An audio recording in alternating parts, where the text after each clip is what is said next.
Continuando o assunto de entropia, nós vamos ver algumas equações que estão associadas a ela e algumas consequências físicas, principalmente no que se refere a máquinas térmicas. Só vou dar uma revisada no que foi visto na aula passada, né?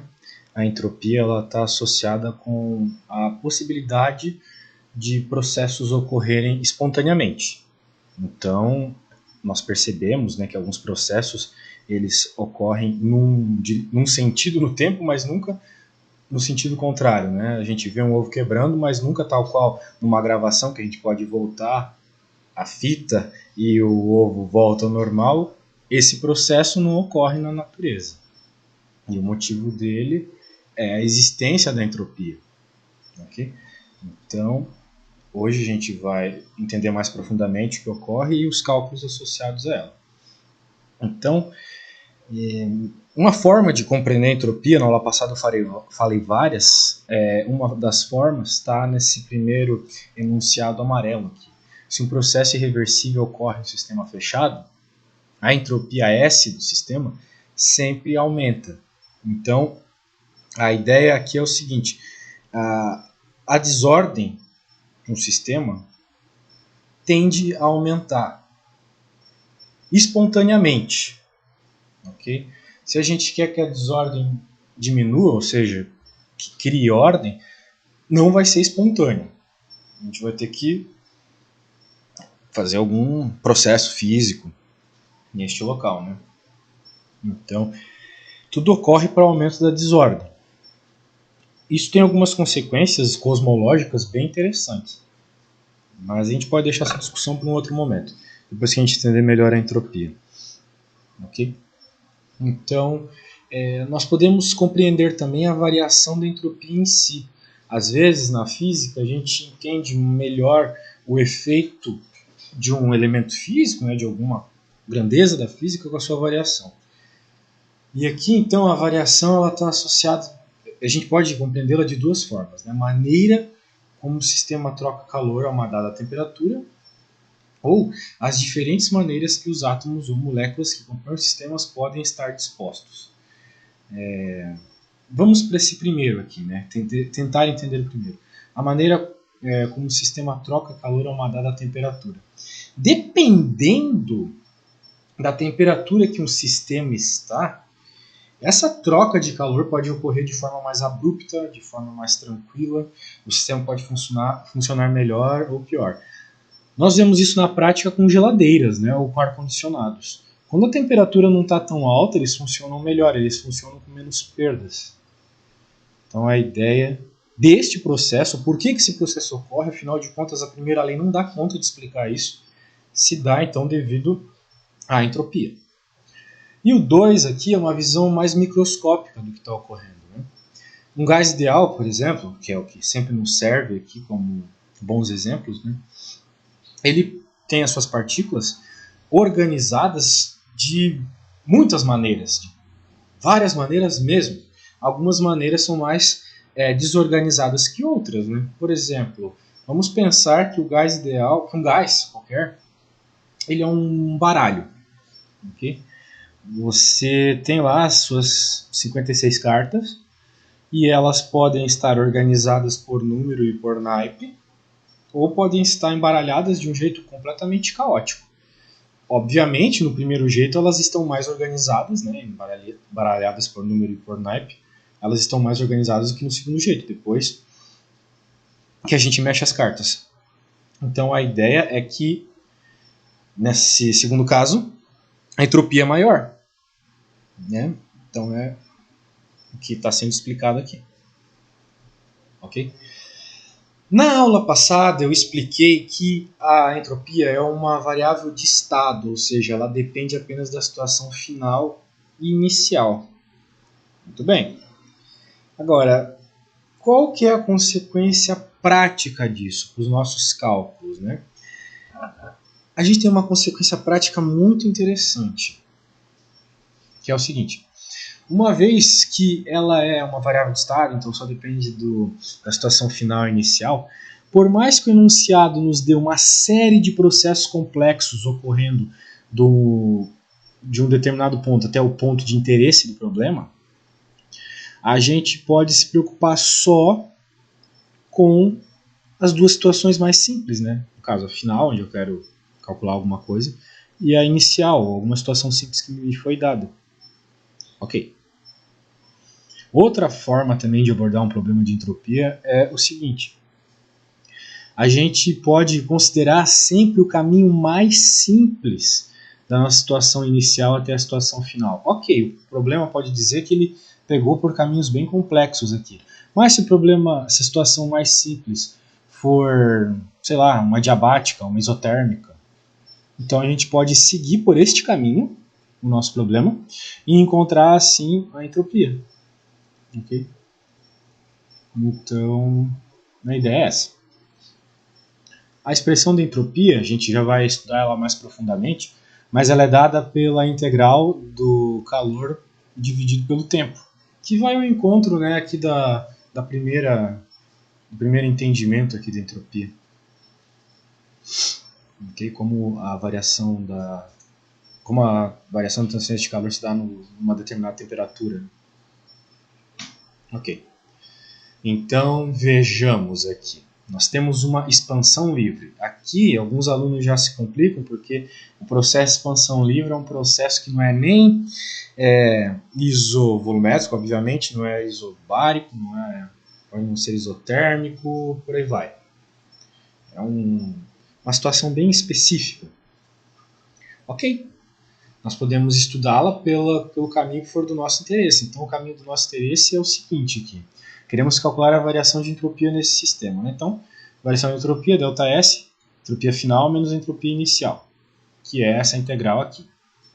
Então, se eu for considerar aqui que nessa expansão livre a temperatura foi constante, né? Posso considerar isso. O que vai acontecer aqui? Né? Então, o calor ele vai ser igual à variação do trabalho que ocorreu aqui, ou seja, apenas associado com o aumento do volume. Calor igual a trabalho.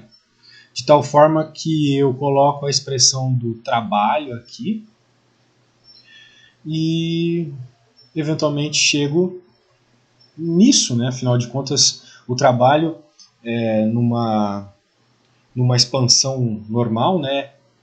Ela se dá dessa forma, com esse ln. Vocês devem lembrar dessa expressão que a gente obteve nas últimas aulas. Então, essa expressão do trabalho. Vocês conhecem bem, isso foi visto aqui nos gases ideais nas últimas aulas. A gente substitui isso dentro dessa integral e, bem, como aqui a gente não vai ter nenhum diferencial associado a calor, né? Afinal de contas o calor é bem claro aqui, é simplesmente essa variação de trabalho. Pronto, nós temos uma expressão para entropia da expansão livre, uma expressão que está associada apenas com o que a gente conhece bem da expansão livre, que é o seu volume final e seu volume inicial. Okay? Então, devido a essa característica da entropia de ser uma variável de estado, as coisas podem ficar um pouco mais simples. Mas para isso, vejam, para entender bem então como resolver um cálculo de entropia, tem que ter muita teoria física por trás, tá? A gente está conversando só em teoria há um bom tempo para conseguir explicar um problema como esse aqui de uma forma simples, né? Então tem que entender tudo de entropia e tudo do processo que está ocorrendo, no caso, a expansão livre. Né? Lembrar que a entropia é uma variável de estado, lembrar que a expansão livre pode ser dada, bem, uma vez que a gente sabe que para este problema aqui, né, eu posso dizer que o trabalho é igual ao calor, então eu consigo encontrar uma expressão como essa para entropia. Isso aqui é uma verdade das expansões livres, tá? Pode olhar lá no Halliday, vai ter aquela tabela lá de várias consequências de, sei lá, processos isobáricos, isotérmicos, isovolumétricos e expansão livre. Uma das consequências é que o calor é igual ao trabalho. Tem variação de energia cinética. Energia cinética não, energia térmica. Ok. Uma consequência importante da entropia se dá nas máquinas térmicas. A gente estava conversando na aula passada sobre o fato de não existir um motor perfeito, um motor que tenha 100% de eficiência, Porque, bem, eventualmente um pouco de energia acaba não virando trabalho, virando calor, né? Aumentando a temperatura do motor, que não é a ideia. Então, aqui a gente tem um esquema bem clássico de um motor térmico, tá? Então tem uma fonte quente e por aqui passa água, né? Então essa fonte quente transfere calor para a água. Então, bem, vai acontecer algum processo aqui que vai gerar trabalho, ok? Para, vamos dizer assim, deixar o mais ideal possível, a gente considera que a expansão foi adiabática, ou seja, não teve perda de calor para o ambiente. E, bem, parte dessa energia gera trabalho, parte, então, de acordo com a segunda lei, volta para uma fonte fria. Muito bem. Isso aqui é um processo bem teórico do funcionamento de uma máquina, né? Então, basicamente é isso. Vamos pensar numa máquina a vapor, né? A gente joga carvão lá, cria uma alta temperatura que faz um barco, um trem se mexer, mas uma parte dessa energia é desperdiçado, vai para uma fonte fria, o ar. Né? Então, o que a gente tem, né? Isso aqui é um ciclo. A gente injeta energia, vira trabalho, vai embora, injeta energia, vira trabalho, vai embora. Ok, então como é um ciclo, se a gente ir e voltar para o mesmo ponto, então a gente tem que essa variável de estado aqui, que é a energia interna, é zero. Então, neste caso, a gente pode afirmar que o trabalho ele vai ser dado como calor quente mais o calor frio. Ou seja, o calor que sai da fonte quente e o calor que vai para a fonte fria, o que não virou trabalho. Então a gente chega nessa expressão aqui interessante para o trabalho. Né? O trabalho ele vai estar sempre associado com, ou seja, a parte da energia que vai virar o que a gente realmente quer. Obviamente, né? Isso aqui na verdade é meio evidente. É a energia que entra no sistema menos a energia que se perde. O que não se perdeu virou trabalho. Né? Então tá bom. Daqui a gente pode tirar uma expressão para rendimento. Né? A gente pode dar a ideia de quantos por cento disso vai virar realmente útil, né, para o nosso serviço aqui dessa máquina. Pode ser dada dessa forma ou de uma forma que associa só os calores. O grande ponto é o seguinte, segundo a lei da termodinâmica, a lei da entropia nos diz que isso aqui nunca vai poder ser 100%. Vocês podem até procurar na internet, né, eficiências de motores. Os mais eficientes têm, sei lá, 70% de eficiência. Alguma coisa, ou menos, 60%, não lembro agora de cabeça. Então é uma coisa que, infelizmente, a natureza limitou. Não tem como a gente conseguir algo 100%, com uma eficiência de 100%. As lâmpadas mesmo, as lâmpadas fosforescentes, elas até estão sendo substituídas cada dia que passa pelas fluorescentes, porque as fluorescentes, elas, de toda a energia que elas recebem, cerca de 3% só vira luz. Então, por mais que a fosforescente ela brilhe muito mais que uma lâmpada fluorescente, cerca de 5% apenas vira luz. O resto vira calor. O calor vai para o ambiente. As lâmpadas esquentam demais. Por isso que elas são tão ineficientes. Né? 97% de energia só para esquentar ela. Então, realmente complicado. Muito bem. Então, como a gente já conversou nas últimas aulas, é impossível de gerar esse motor perfeito. Né?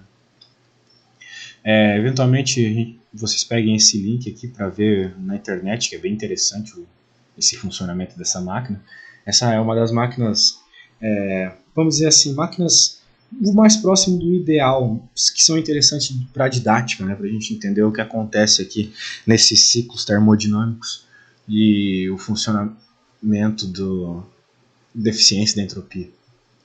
Ok? Então aqui tem um exemplo de uma máquina que dentro dela então opera 8,1 vezes 10 a menos 3 mol de gás, né, de um gás ideal. E o grande lance está aqui. Ó.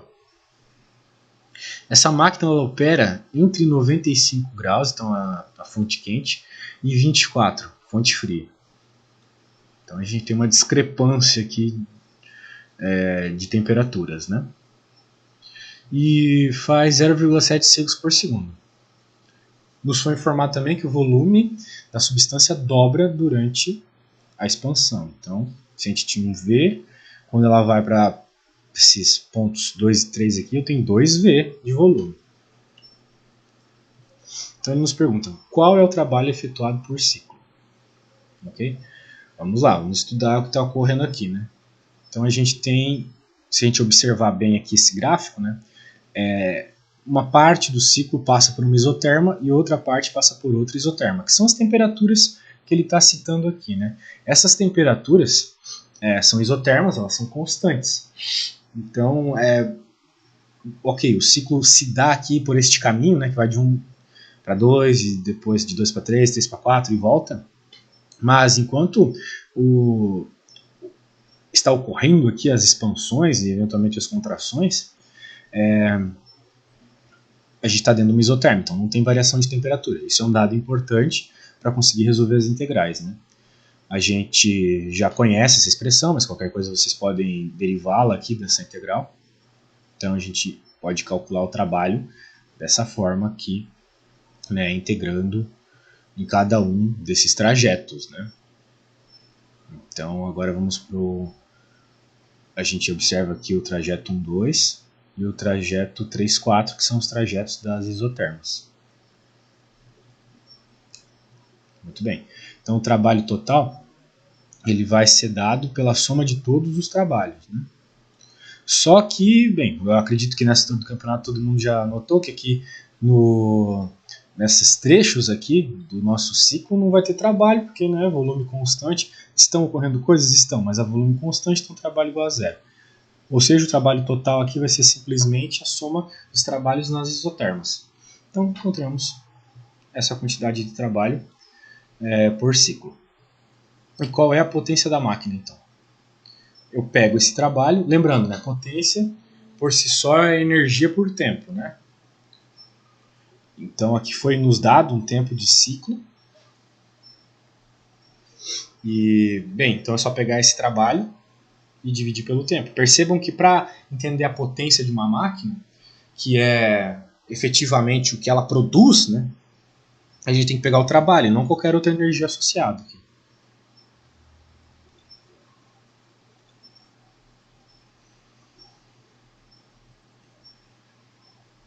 Ok, vamos lá. Quanto de calor é absorvido pela máquina? Ok, então o calor absorvido pela máquina é o calor que ela recebe da fonte quente. Então, ok. O que vai ser dado aqui, né? O calor que ela recebe, de acordo com o processo termodinâmico de interesse aqui, ela vai ser o trabalho que ocorre no processo, nessa parte do ciclo que vai de 1 para 2. Então, essa energia ela recebe da fonte quente e é uma energia que faz ela, né, efetivamente criar algum movimento. Agora o Q2, nessa máquina de Stirling, que é o calor perdido, né, pode ser dado pelo trabalho nesse trecho. Lembrando, né, tudo isso só é possível porque a gente está num contexto de ciclo, né, de tal forma que a energia interna total, no final, né, desse ciclo é zero. Então, por isso que a gente pode igualar tantas vezes o trabalho com o calor aqui. Então, uma vez que a gente encontra esses calores, pelas expressões de trabalho, a gente pode achar a eficiência da máquina pela expressão mostrada anteriormente. Essa máquina aqui tem uma eficiência de 19%, uma eficiência baixa. Nós veremos que para melhorar essa eficiência, a gente pode trabalhar num regime onde evitam-se perdas, né? Na isoterma a gente vai ter que ter uma perda de calor eventualmente, mas nessa parte do aumento de pressão e da diminuição de pressão, se a gente for por uma diabática, ou seja, por uma curva que não perde calor, né, vamos dizer assim, um processo idealmente isolado, a gente vai ver que a eficiência aumenta. Essa é a chamada máquina de Carnot, a gente vai ver logo logo ela. Ok, então se funciona na ida, tem que funcionar na volta também, ou seja, a gente faz uma máquina quente, né, tal qual aqueles motores antigos de trens, de barcos, a gente pode também fazer a mesma ideia para o refrigerador. Okay? Então, no refrigerador, né, a gente vai ter a fonte fria e a fonte quente, né? E por fonte fria vocês podem entender, né, dentro do refrigerador, e a fonte quente fora.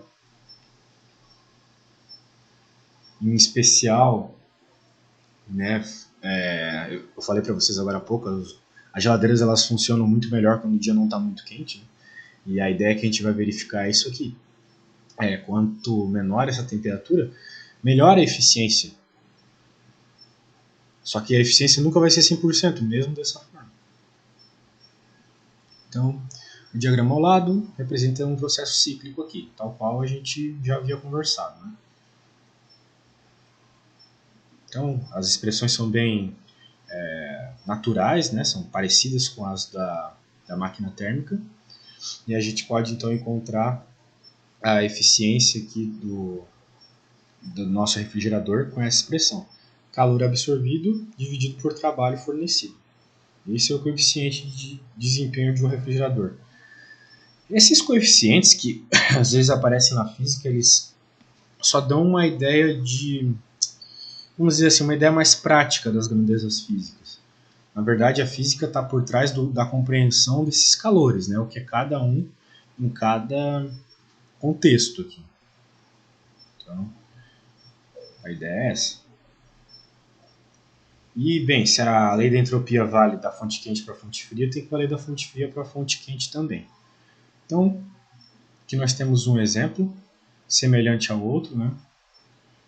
E, na verdade, um tanto simples, que ele nos pergunta aqui qual é o trabalho necessário para manter o refrigerador em funcionamento. Uma vez que foi dado o coeficiente de desempenho e foi dado também a quantidade de calor extraído de um recipiente, né, a cada ciclo dessa máquina.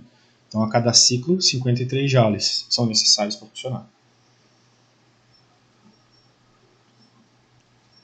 Nós podemos obter também o calor entregue ao ambiente por ciclo, né, que é o calor 1. Lembrando das expressões que a gente viu anteriormente, essa, ou mesmo na segunda lei de Newton, né, afinal, primeira lei da termodinâmica. Na verdade, isso aqui é tudo consequência da primeira lei da termodinâmica. Essas equações que envolvem calor e trabalho. Ok. Então, essencialmente é isso, né?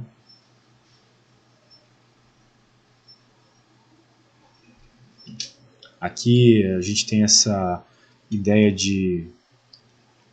da compreensão aqui do refrigerador ideal, né? E eventualmente a gente vai fazer alguns exercícios para entender melhor os exemplos desse conteúdo, tá, pessoal? Aqui a parte de máquinas térmicas ela é mais interessante para ver a entropia na prática, mas eu também quero fazer uns exemplos de cálculo de entropia para que vocês percebam em qual tipo de problema, em quais contextos ela está associada, tá? Não só em máquinas, mas também em eventos naturais, assim como congelamento de água, seu derretimento, qual a entropia num processo como esse, etc. Isso fica para a próxima aula.